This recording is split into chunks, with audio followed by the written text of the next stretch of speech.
Bersemangatlah wahai atlet bola voli, kita datang dengan semangat sportivitas, mencari kawan walau harus berlawan. Majulah menuju prestasi. Kejuaraan ini merupakan program kegiatan pengurus PBVSI Gorontalo tahun 2022 serta bagian lanjutan dari turnamen Kapolda ke-1 tahun 2022 yang bertujuan untuk meningkatkan pertumbuhan dan pengembangan olahraga bola voli secara merata di seluruh wilayah Provinsi Gorontalo. Kemudian menumbuh kembangkan minat para atlet bola voli baik senior maupun junior untuk bisa berprestasi di tingkat nasional bahkan internasional.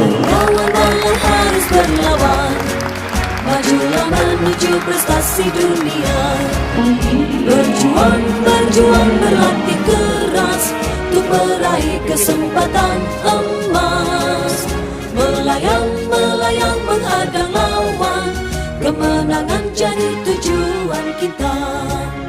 Fisik sehat